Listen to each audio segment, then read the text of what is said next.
After a wild night at the club with the guy she was secretly seeing, my wife ended up in the hospital with a broken leg and a humiliating message carved into her back. You read that right. Carved 3 bold, bloody words across her skin, just above her spine, in a font no tattoo artist would ever replicate. Property of a liar. Her lover, barely breathing in the ICU, had his eyes rolled back and tubes everywhere. Cops were pacing the waiting room like hungry wolves. And me? I was at home, sitting by the fireplace, sipping whiskey with his wife, Candace, watching the local news as the first reports of the club incident lit up the screen. My phone vibrated. Detective Walker, unknown number. Mr. Taylor, mind answering a few questions?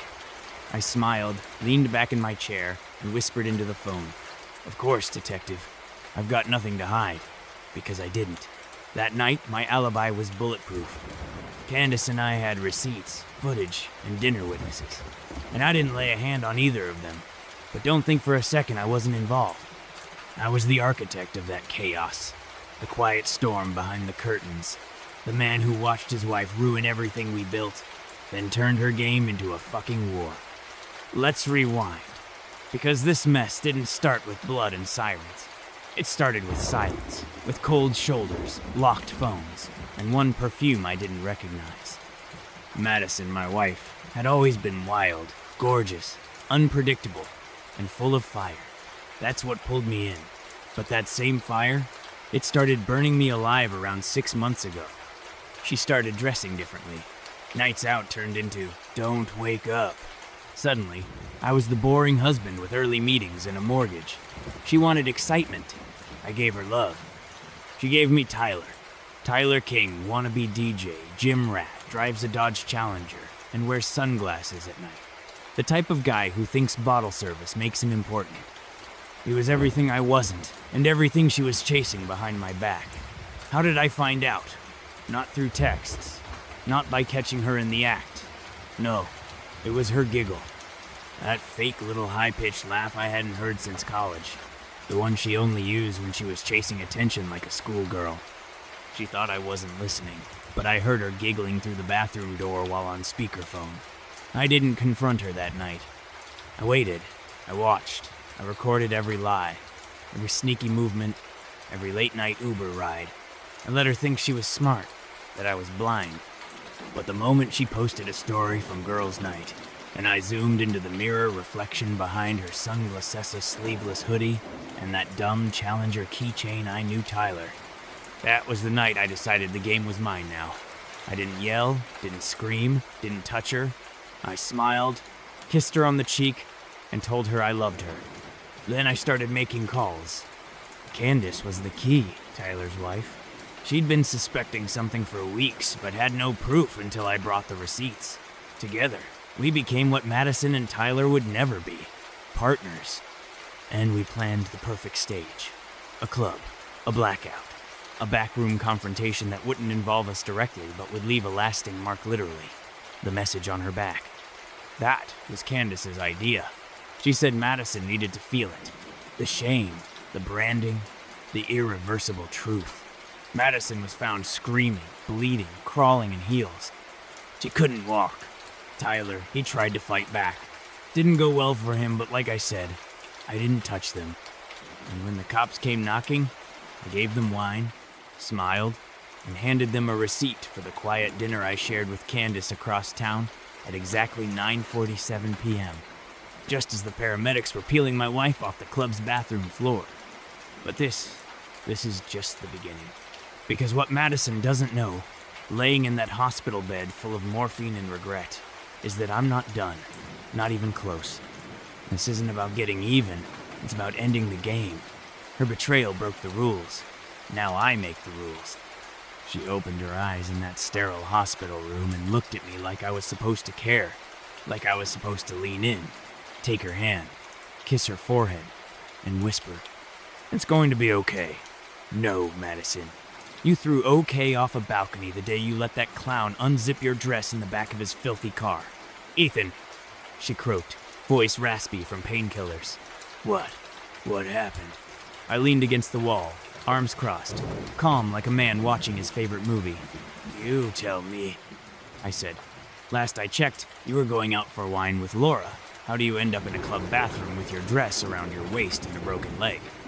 She blinked, that same little twitch in her left eye she gets when she's about to lie. I don't remember. I think I was drugged. Of course. The classic escape route. Victim mode. I walked up to her bed, looked straight into her tired, stitched-up face and whispered, "They carved the word liar into your back, Madison." That wasn't random. She looked away. Good. That's when Candace stepped into the room. You should have seen the color drain from Madison's face. Candace didn't say a word. She just stood at the door like a shadow from hell, arms folded, watching the woman who slept with her husband try to breathe through a fractured rib. Madison stammered, Why is she here?" I grinned. "Oh, she's with me." That hit her harder than the broken leg. "Are you serious?" "That's a heart attack," I said, pulling up a chair. "See, while you were out doing your little sneak around, Candace and I were piecing it all together. Every lie, every sneaky message, every spa weekend that turned into cheap motel and bathroom stalls." "I didn't mean," she started. "No," I cut her off. "You meant every second of it. You just didn't think I'd ever figure it out. You thought I'd keep playing the loyal husband while you played house with a guy who wears muscle tees in January." Tears welled up in her eyes. Not real ones. The kind she used when she wanted something. "You think I wanted this?" she hissed. "Do you think I planned for Tyler to get hurt? For me to end up like this?" Candace finally stepped forward. "No," she said. "You planned for me to never find out. You thought you were smart, Maddie. You were just loud." She reached into her bag and tossed a flash drive onto the hospital tray. "There's footage," Candace added coldly. "The club's back cameras. Your husband and I made sure they were backed up." Madison's mouth opened, then closed like a fish gasping on dry land. "This is insane," she whispered. "You're framing me." "No one needs to frame you," I said. "You already built the gallows." I stood, grabbed my coat, and looked down at her. "You know what hurts the most?" I asked. "Not the affair, not even the lies. It's that you didn't even try to hide how little I meant to you." Her lips trembled. "Ethan, please." I shook my head slowly. "No, Madison, save your breath. You'll need it to explain all this to your mom and the lawyer." Her eyes went wide. "Lawyer?" I smiled. "I'm divorcing you. You're going to lose the house, the car, and your social media deals. And when the nurses ask what happened to your back, you're going to have to lie again, because the truth," I leaned in, "the truth will humiliate you." Then Candace and I walked out. We didn't say a word until we got to the elevator. She turned to me. "You sure you're okay?" "No," I replied, "but I'm done being quiet." And as the elevator doors closed behind us, I realized I wasn't broken. I was just getting started. You know what they don't tell you about revenge? It's not loud. It's not dramatic or messy. It's clean, precise, surgical, and the best part, they never see it coming. 2 weeks before Madison's hospital bed became her throne of shame, I was sitting in our kitchen pretending to be the clueless husband. Pancakes, coffee, fake morning kisses, the whole routine. Meanwhile, I was coordinating with Candace like we were planning a wedding, not a takedown. We had everything. Phone records, private messages, hotel bookings under fake names that weren't even clever, Mr. and Mrs. Knight. Seriously? We weren't just watching them, we were studying them. Tyler had a routine. Every Friday after his gym session, he'd hit the same bar on 8th Street. He thought he was slick, always parking behind the building, texting Madison to wait 15 so they didn't show up together. She'd wear that red leather jacket she bought behind my back. The one I noticed magically appeared without a receipt. She told me it was a gift from Laura. Funny, Laura moved to Chicago last year. Their favorite club, Velvet Room, a dark, neon-lit mess of a place where drunk people became secrets and cameras were always malfunctioning. Except one didn't. That camera, positioned above the emergency exit, caught everything the night I put my plan into motion. Candace and I had a friend on the inside, a bartender named Leo. He hated Tyler, said he never tipped. So when we asked for access to the private back room, Leo smiled and said, "I'll leave it unlocked." That night, Madison showed up in heels too high for a woman trying to sneak around. Her lipstick smeared before she even ordered a drink. Tyler greeted her like a dog off the leash, hand on her waist, whispering filth in her ear. They vanished into the back room, laughing. That was their last laugh. See, Leo made sure the room stayed dark enough for discomfort, but just bright enough to see the writing on the wall. And by wall, I mean Madison's back. I didn't hire anyone to do it. That's the genius part. Tyler had enemies, old deals gone wrong. All I did was tell the right person where he'd be, with who, and what time. Madison got caught in the crossfire. And you know what? I don't feel bad. She carved that betrayal long before anyone carved her. The media caught on fast. Club attack leaves 2 injured, motive unknown. Photos leaked. The message on her back became viral. Property of a liar. T-shirts were printed. Memes exploded. And Madison? She couldn't delete fast enough. Her modeling sponsors dropped her. Fitness brands started pulling contracts. The influencer queen was now a punchline. And Tyler? He hasn't opened his eyes since the night it happened. The ICU calls it stable but critical. Candace visited him once. She told me she stood at his bedside and whispered, "I hope you hear this, Tyler. I hope you dream of it every night. You destroyed your family for a woman who can't even lie well. Cold. Perfect." Back at home, Madison had no idea how deep the damage ran. She tried texting me. "Please talk to me. I never meant for it to go this far. I love you." I didn't reply, because her love came in moans behind my back and lipstick-stained lies. And now, it was my turn to disappear. I took a leave from work, booked a short trip, left the house empty. No note, no explanation. Let her sit in the silence she created. Let her feel the echo of what she shattered. I wasn't gone forever, just long enough. Long enough for her to wonder if I'd ever come back, and long enough for me to decide if I even should. I disappeared for 5 days. No texts, no calls, no status updates. Just a blank space where I used to be. Madison had no idea where I went, and that was the point. She needed to feel what I felt for months. Ignored, confused, suspicious, helpless. She needed to rot in that empty house, opening the door every 5 minutes like I might walk through it. But I was already on the other side of the country, somewhere warm, quiet. I sat on a balcony at night with a bottle of bourbon and no memories. Just wind and waves in the absence of her voice. I didn't miss her. That's the wildest part. You think you're going to collapse without the person you built your world around, but once the lies rot away, all you feel is freedom. She tried calling me 42 times. I didn't pick up. She messaged my sister, emailed my boss, even tried contacting Candace. That was a mistake. Candace sent her one text. "He's done with you. Be done with yourself." I don't know what happened after that, but I like to imagine Madison screaming at her phone. Sitting in the living room that used to be ours, surrounded by walls echoing her betrayal. On day 6, I flew back. Not for her, for me. I needed to see the wreckage to know the storm did its job. When I walked into the house, it was dark. No candles. No fake attempt at a romantic apology. Just her sitting on the kitchen floor in a hoodie and no makeup, eyes red, looking like a ghost that forgot to die. "Ethan!" she breathed out, as if saying my name gave her air. I didn't say a word. She stood up slowly, limping slightly, her legs still healing from the night that changed everything. "I thought you left for good." I closed the door behind me and dropped my bag. I considered it. She reached out to touch me. I stepped back. Her hand hung there, trembling, before she pulled it back like it burned. "Can we please talk?" she whispered. I know I messed up. I know I don't deserve you, but I can't sleep. I can't eat. I feel like I'm going crazy." I almost laughed, because I had gone crazy first, listening to her lies night after night, gaslighting myself into believing I was paranoid. And now she was finally drowning in the poison she poured. She stepped closer. "You didn't deserve what I did, but Tyler was. He made me feel something." I was scared, bored, I don't know, I just don't. I interrupted. "Don't you dare stand in front of me and say bored, like it's a valid excuse for betrayal." She started to cry. "I made a mistake." "No!" I snapped. "You made a series of choices, over and over. And now you're upset because your fun blew up in your face." She folded into herself, shaking. "I don't want to lose you." "You already did."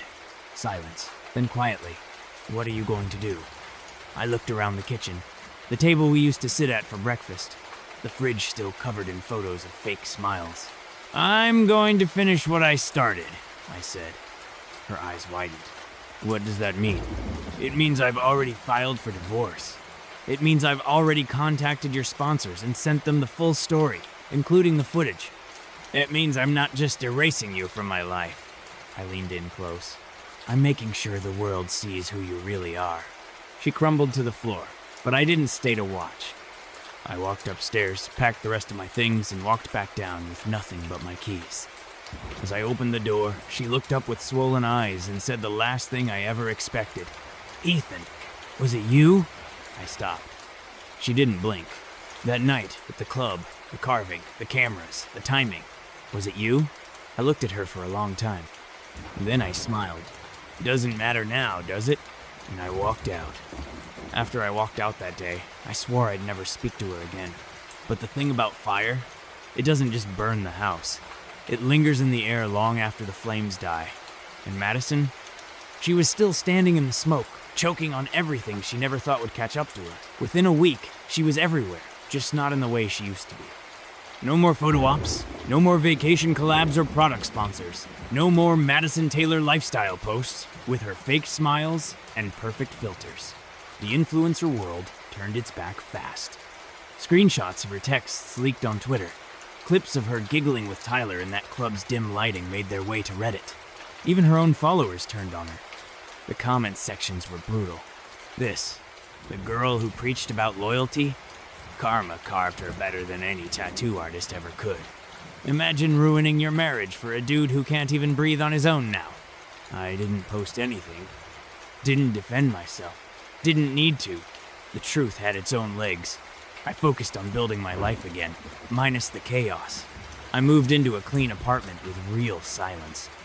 No perfume clouds, no second phone hidden in the drawer.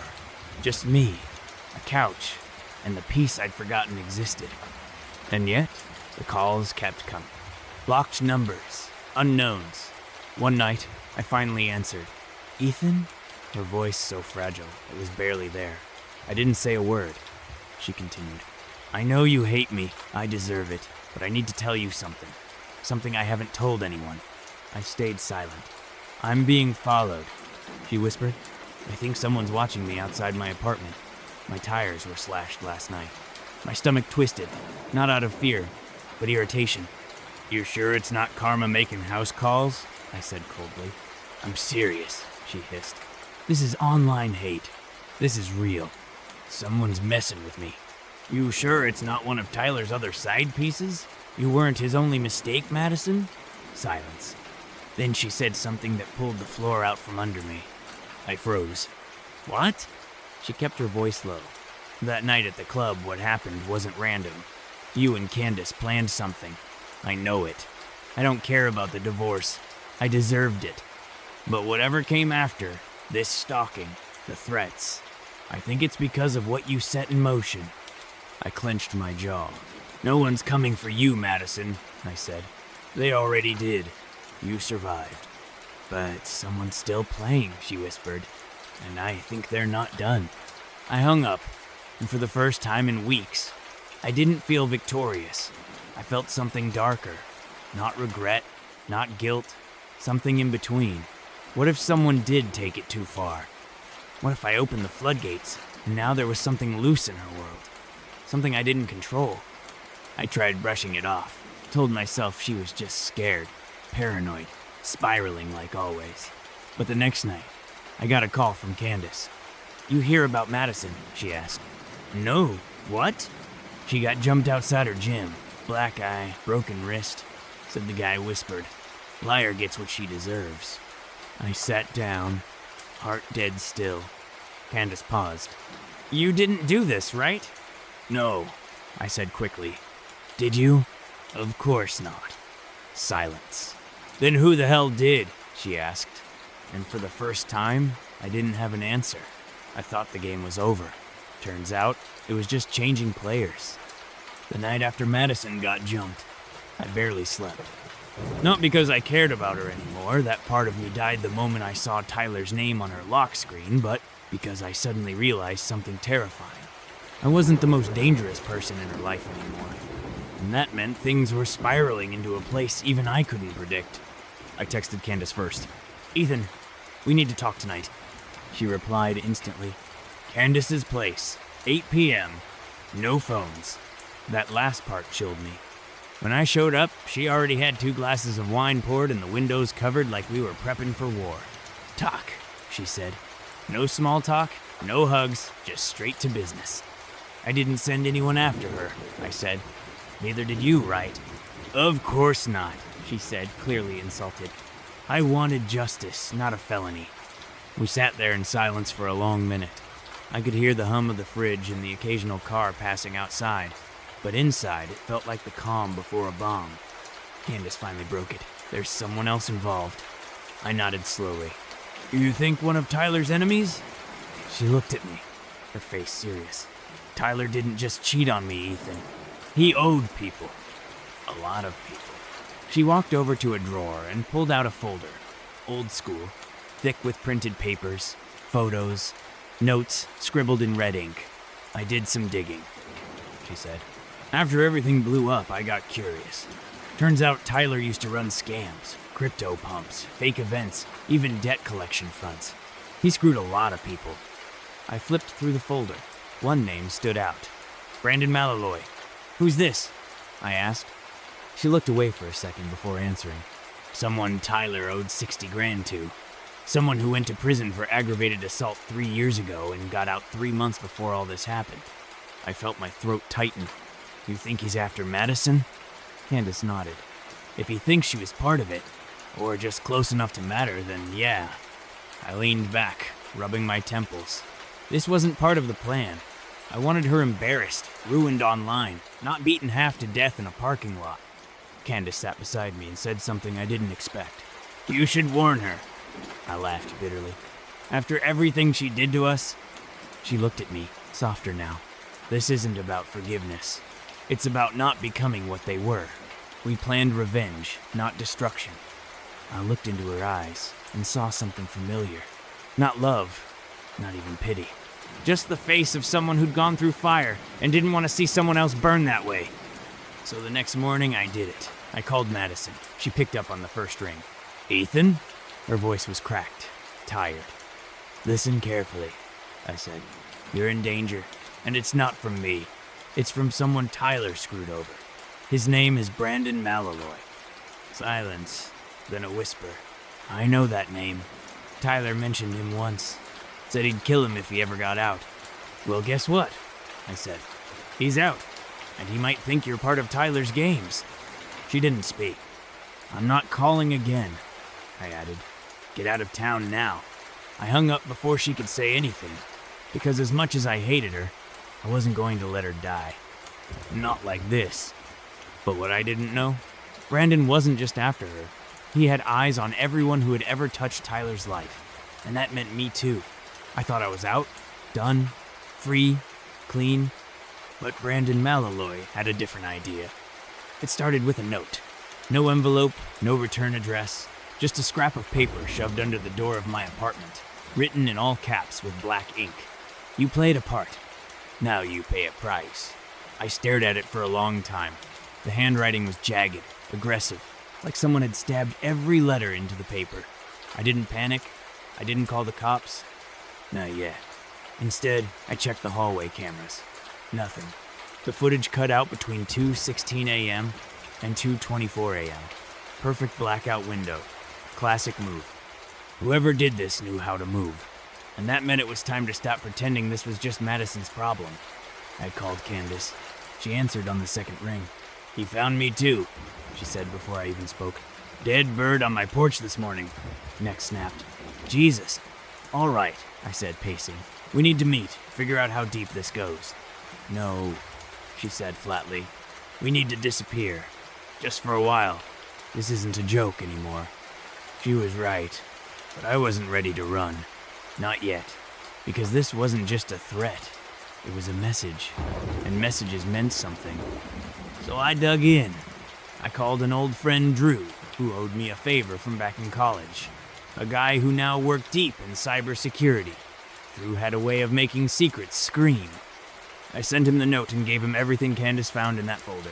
Names, dates, deals Tyler had touched, people he'd conned. A day later, Drew called me back. "Ethan," he said, voice low, "you're on a list." My blood ran cold. "What kind of list?" He sighed. Brandon Malloy kept records while he was inside. Letters, names, connections. You, Candace, Madison, even Tyler's old gym trainer. All flagged. Some of them with red ink. What does that mean? Inmate code. Red ink means final. I sat down hard. My hand was shaking. "He's not after revenge," Drew continued. "He's after a purge. He's convinced everyone tied to Tyler helped screw him over. Whether it's true or not doesn't matter." I hung up without saying goodbye. This wasn't just a grudge. It was a campaign, and I was next. That night, I packed a go bag. Essentials only. Changed my phone, wiped my laptop, and I did one more thing I swore I wouldn't. I called Madison. She picked up, her voice thin and breathy. "Hello? It's me. You need to leave town tonight." "I'm already gone," she said. "Checked into a motel 2 states away." "I didn't think you'd call." "I had to," I admitted. "We're all targets now." She was quiet for a second. Then she said something strange. "Ethan, you think I deserved all this?" I paused. "No," I said. "You deserve to be exposed, not hunted." "I didn't know Tyler owed that man," she whispered. "I didn't know any of it. Doesn't matter now. Just stay low." "I miss who we were," she added, like a child clinging to a bedtime story. "That person died the moment you let someone else into our bed," I replied. Then I ended the call. Candace and I met one last time before splitting town. No tears, no romance, just strategy. "We disappear," she said. "No numbers, no social media, nothing that links us back." We agreed. I was about to leave when she touched my arm. "If we survive this," she whispered, "we never talk about Tyler again." I nodded. But deep down, I knew this wouldn't end with silence. It would end with someone bleeding. I should have vanished, should have taken the new name, the prepaid phone, the clean slate, and just disappeared. But I didn't. Because when you've been hunted, really hunted, the only thing worse than fear is not knowing when it's coming. So I stopped running. I made a call to someone I hadn't spoken to in years. Marcus Wells, ex-military, ex-felon, now a private security ghost who handled the kinds of problems that don't make the news. He owed me one. I cashed it in. Brandon Malloy, I told him. He's circling me and a few others. I want it stopped. "Paper trail?" he asked. "None," I said. "But I've got names, faces, a dead bird, a threat note, a blackout security camera. He's trying to make a point." Marcus didn't hesitate. "I'll find him." 3 days later, I got a text. "Found him. Philly. Alone. Once a war, I booked the next flight. No return ticket. I wasn't planning to fight, but I needed to see him, to face the man whose rage had swallowed my past, my ex-wife, and everything that once looked like a future." The meet was at a rundown warehouse outside Kensington. Classic cliché. Broken windows, rusted gates, darkness thick as smoke. Marcus waited near the exit, just a shadow against a brick wall. "He's inside," he said. "But I'll warn you, he's not right in the head." "Neither am I," I muttered, stepping inside. The place stank of oil and something sour. Rats scurried across beams, and then I saw him. Brandon, mid-40s, shaved head, big hands, the kind of guy who looked like he could crack your spine with a handshake. He was sitting on a folding chair, a switchblade dancing in his fingers, smiling like the devil knew your secrets. "You're Ethan," he said without looking up. "Yeah, you helped ruin me," he added like it was a compliment. "You and your bitch of a wife." Her boyfriend thought he could outsmart me. Turns out betrayal runs in circles. I stepped closer. "This ends now," he chuckled. "You think you can threaten me?" "No," I said. "I came to offer a deal." He raised an eyebrow. "You leave Candace and Madison alone. You disappear. In return, I walk away and let you keep breathing." That smile widened. "Why should I believe you?" "Because I brought something you want. I dropped the flash drive on the ground between us. Tyler's contacts, the real ones. His encrypted files. Every scam, every burner wallet, every dime he ever moved. Brandon's expression changed. Stillness. Hunger. He picked up the drive slowly, eyes locked on mine. You're telling me this gives me back my money? More, I said. It gives you leverage, power. But only if you leave the rest of us alone. He stood up, walked to me, close enough to smell the tobacco on his jacket. I could kill you right now. You could, I said.